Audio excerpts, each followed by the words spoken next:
सुप्रभातम।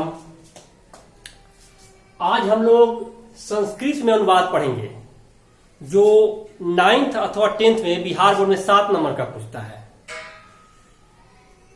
या इसमें तो ऐसे हम आपको 12 अनुवाद लिखवाए हैं, लेकिन 12 अनुवाद से मिलता जुलता अनुवाद आपको बताएंगे आज हम। और इसी में से लगभग आएगा ही आएगा। होता क्या है कि अनुवाद इसी की तरह होता है, लेकिन इससे मिलता जुलता रहता है। तो आदमी सोचता है कि ये अनुवाद नहीं आया, वो अनुवाद नहीं आया, इसलिए मैं इसी के अनुसार आप लोगों को आज बताने वाला हूं। अब यहां देखा जाए, ये है कवियों में कालिदास श्रेष्ठ है। कवियों में कालिदास श्रेष्ठ है, तो इसका होगा कविषु कालिदास श्रेष्ठ। कविषु कालिदास श्रेष्ठ। अब अगर हम कह दें कि नगरों में दिल्ली श्रेष्ठ है, तो नगरेशु दिल्ली श्रेष्ठ। अंतर कुछ नहीं है, कवियों में कालिदास श्रेष्ठ है और नगरों में दिल्ली श्रेष्ठ है, तो नगरेशु दिल्ली श्रेष्ठ। तो यहां पर मैं बता लिख देता हूं, कविषु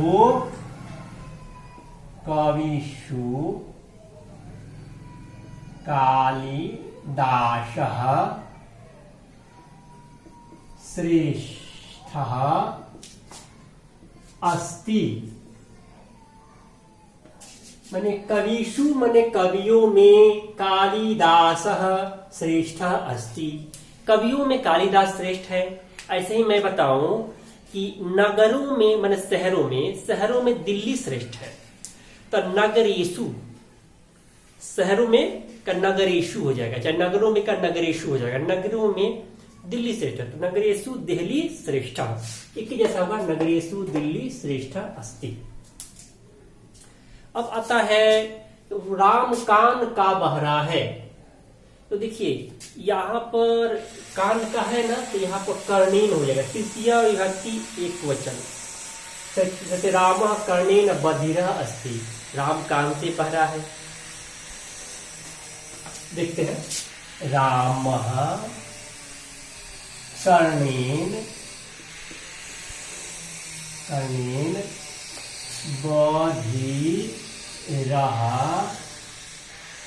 अस्ति। तो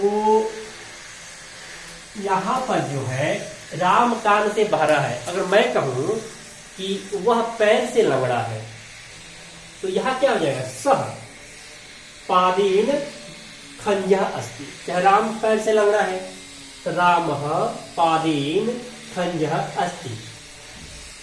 और ये कह दिया जाए कि राम आंख से काना है, तो राम अक्षरा काणः अस्ति। सब एक ही है, लेकिन थोड़ा सा मिलता जुलता है। अगर इसको बढ़िया से समझ जाते हैं तो अगले में दिक्कत नहीं होगी। अब यहाँ क्या है कि राम ये करता है, कर्णेन जो है तृतीय व्यक्ति एक वचन है। जैसे कि किसी के शरीर में कोई दोष उत्पन्न हो, जैसे कि मान लो बहरा है, लंगड़ा है, काना है, अंधा है, तो वहां पर तृतीय व्यक्ति लगती है। तृतीय व्यक्ति एक वचन, जो बालक में मैं आप लोगों को पढ़ा चुका हूं। इसलिए राम कर्णेन तृतीय व्यक्ति एक वचन है, तो कर्णेन बधिरः अस्ति, है ना। तो ये आएगा अथवा इससे मिलता जुलता आ सकता है, इसलिए इसको बढ़िया से समझ लेना होगा। अब आगे है, वृक्ष से पत्ते गिरते हैं। तो वृक्ष से पत्ते गिरते हैं, तो वृक्षात् पत्राणि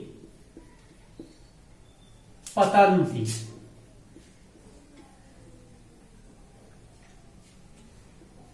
वृक्षात् पत्राणि पतन्ति माने वृक्ष से पत्ते गिरते हैं। अब यहां वृक्ष से पत्ते गिर रहे हैं, तो यहां समझना है कि वृक्ष से यहां से है, तो से जहां रहता है वहां तृतीय होती है अथवा पंचमी होता है। तो तृतीया और पंचमी, तो पंचमी वहां होता है जहां अलगाव का अर्थ हो। जैसे कि वृक्ष से पत्ते गिरते हैं, तो वृक्ष से पत्ते अलग हो रहे हैं, तो अगर अलग हो रहे तो यहां पंचमी होगी ही होगी। तो वृक्ष से, तो वृक्षात्, वृक्ष का पंचमी एक वचन होता है वृक्षात्। तो वृक्ष से पत्ते, बहुत से पत्ते हैं ना, तो पत्रम पत्रे पत्राणि, तो पत्राणि पतंती, पत्ती पत्तः पतंती, तो वृक्षात् पत्राणि पतंती। है ना। बच्चे विद्यालय से आते हैं, है ना, इसी के अनुसार बता रहे हैं। बच्चे विद्यालय से आते हैं, तो विद्यालय से अलग हो रहे हैं। बच्चे क्या हो रहे हैं? विद्यालय से अलग हो रहे हैं। तो विद्यालयात बालकः आगच्छन्ति, माने विद्यालय से अलग हो रहे हैं तो विद्यालयात बालकः आगच्छन्ति। विद्यालयात जो है वो पंचमी विभक्ति एक वचन है। तो विद्यालयात बालकः आगच्छन्ति, विद्यालय से बालक आते हैं। चाहे वृक्षात् पत्राणि पतन्ति, वृक्ष से पत्ते गिरते हैं। तो यहाँ पर क्या है? पंचमी लगी हुई है। अगर इसी के अनुसार मिलता जुलता आवे और उसमें अलगाव का अर्थ हो तो इसी प्रकार बनेगा। इसे अनेक हो सकते हैं, और इसी से मिलता जुलता आता है। हम लोग समझते हैं कि ये पढ़े थे, ये नहीं आया, आता है वही, बस उससे मिलता जुलता रहता है। सेम तो आ नहीं सकता है, कहीं भी नहीं आएगा। आगे है राजा ब्राह्मण को दान देते हैं। राजा, तो राजा का राजा लिख देते हैं। ब्राह्मण को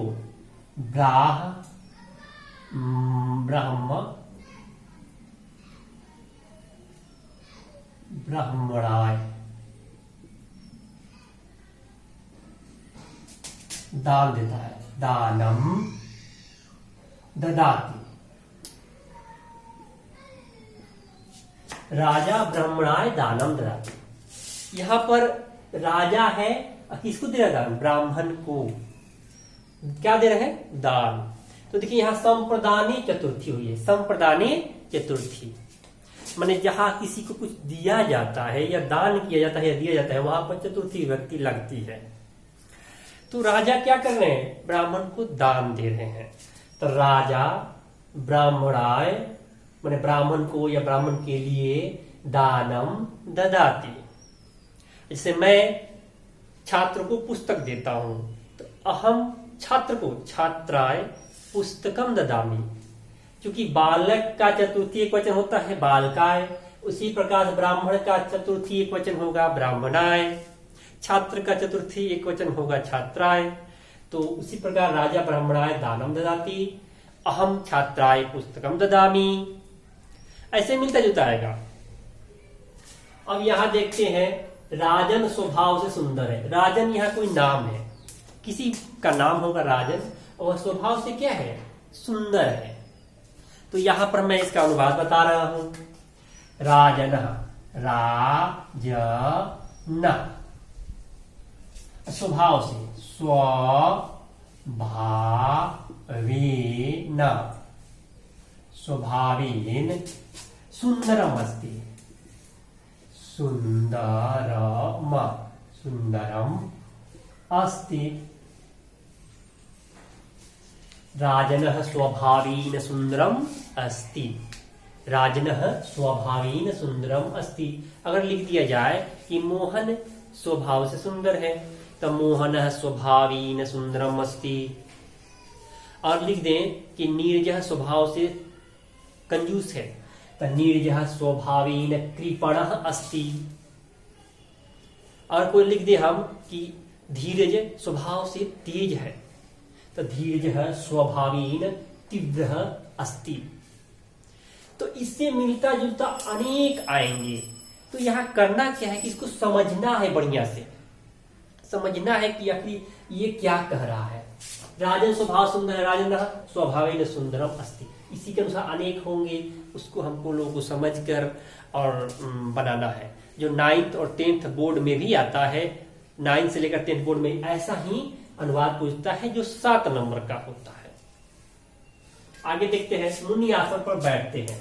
मुनि का क्या हो जाएगा? मुनि, मुनि आसन पर, आसनी, मुनि आसनी माने मुनि आसन पर बैठते हैं। उपविशति, उपविशति,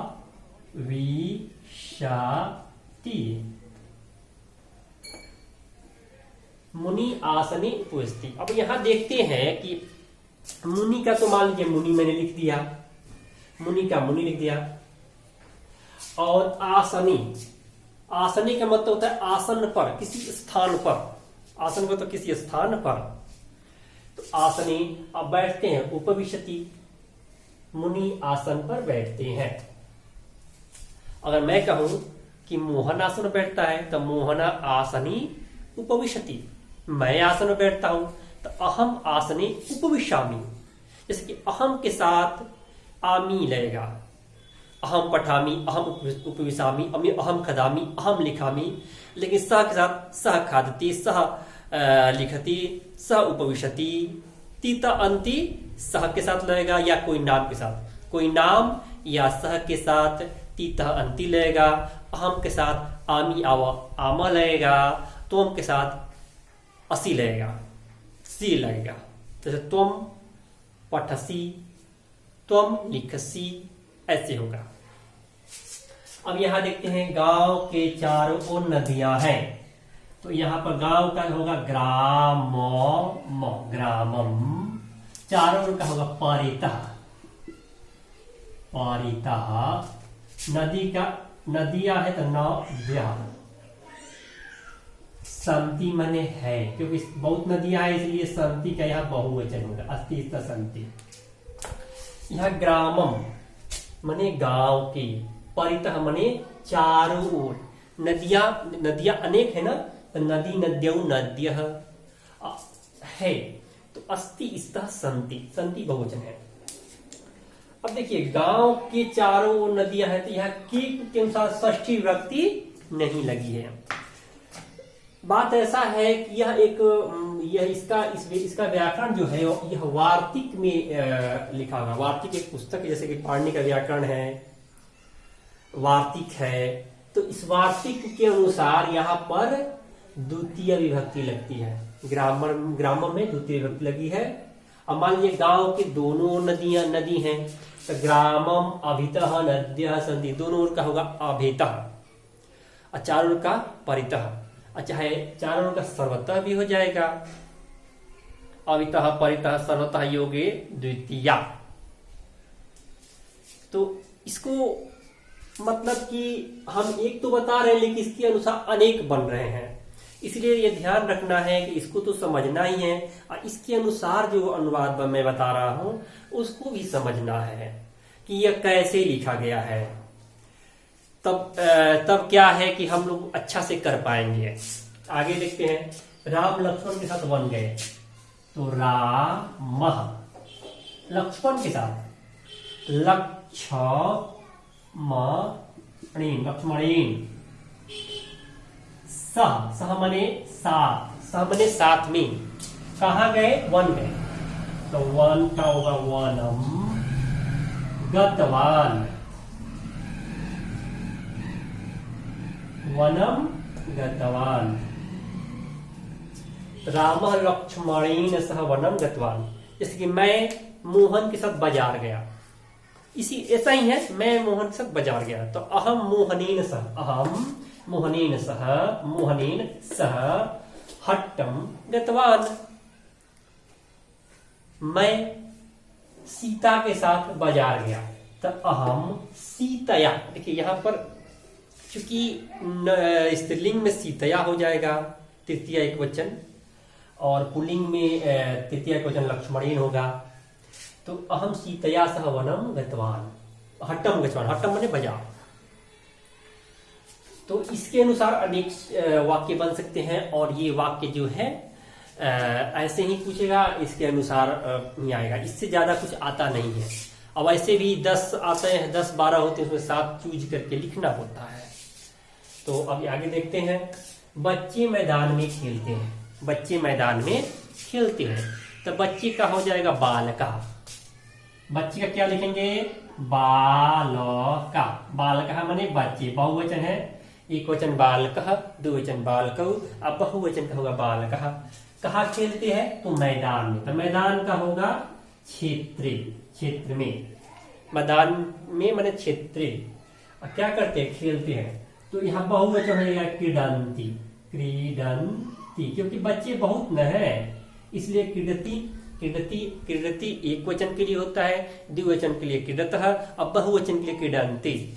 तो बालकः क्षेत्रे क्रीडन्ति, यहाँ पर ये हो गया। अब आगे देखते हैं, वह शिक्षक से व्याकरण पढ़ता है, माने वह शिक्षक से व्याकरण पढ़ता है, तो वह क्या हो जाएगा सह।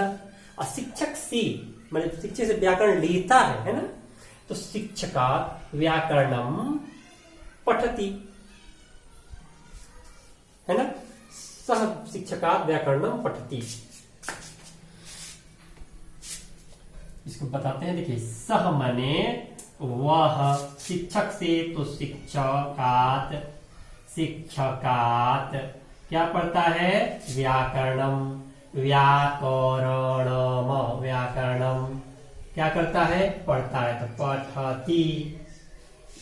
सह शिक्षकात् व्याकरणम पठति माने वह शिक्षक से व्याकरण पढ़ता है। अगर मैं कहूं कि राममोहन शिक्षक से संधि पढ़ता है, तो मोहन शिक्षकात् संधि पठति।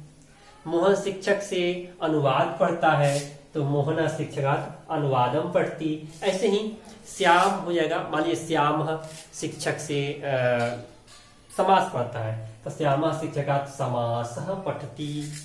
देखिए इसके अनुसार अनेक हो जाएंगे, इसी से मिलता जुलता प्रश्न आता है। अब एक और है यहाँ पे, हम दोनों संस्कृत पढ़ते हैं, हम दोनों संस्कृत पढ़ते हैं, तो हम दोनों का क्या हो जाएगा आवाम। अहम मने मैं, आवाम मने हम दोनों, अवयम मने हम सब, तो यहाँ पे हो जाएगा आवाम क्या पढ़ते हैं संस्कृतम। चूंकि इसमें क्या है आवाम है, तो अहम के साथ पठामी होगा, तो आवाम के साथ पठावा हो जाएगा, आवाम संस्कृतम पठावः। यहां ध्यान रखना है कि आवाम पठावः, अहम पठामी, अवयम पठामः, आवाम संस्कृतम पठावः, है ना, अहम के साथ पठामी, आवाम के साथ पठावः, अवयम के साथ पठामः। आमी आवह आमः, अहम के साथ आमी, आवाम के साथ आवह, अवयम के साथ आमः, ये ध्यान रखना है। आगे है मेरे साथ विद्यालय चल, तो मेरे साथ का होगा मया, तृतीय, अहम का तृतीय क्वेश्चन है मया सह माने मेरे साथ, कहाँ चलने का है विद्यालयम, चलो का चल, मया सह विद्यालयम चल माने मेरे साथ विद्यालय चलो, मया सह विद्यालयम चल। अब आगे एक और आप लोग बता रहे हैं 13 नंबर जो मैंने लिखा हूं, इसे मुझे मिठाई अच्छी लगती है। तो देखिए यहां पर रुच्यार्थानां प्रियमाणः एक सूत्र है, जिसमें कोई चीज अच्छा लगता है किसी को, तो वहां पर चतुर्थी विभक्ति लगती है ना। जैसे कि मान लीजिए कि मुझे मिठाई अच्छी लगती है, तो मुझे में चतुर्थी विभक्ति लगेगी। मोहन को मिठाई अच्छी लगती है, तो मोहन में चतुर्थी लगेगी। जिसको जो चीज अच्छा लग रहा है उसमें चतुर्थी लगेगी। तो मुझे मिठाई अच्छी लगती है, तो मुझे जो है अस्मद का रूप है, अस्मद मतलब अहम वयम का रूप है, तो उस अस्मद का चतुर्थी एक वचन होता है मह्यम।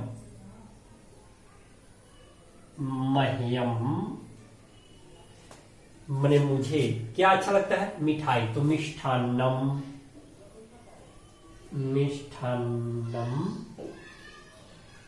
अच्छा लगता है, तो रोचते मतलब मह्यम मिष्ठान्नम रोचते, मह्यम माने मुझे मिठाई रोचते में अच्छा लगता है। मतलब जिसको जो चीज अच्छा लगता है वहां पर चतुर्थी विभक्ति होगी, है ना। और जैसे कि नीरज को लड्डू अच्छा लगता है, तो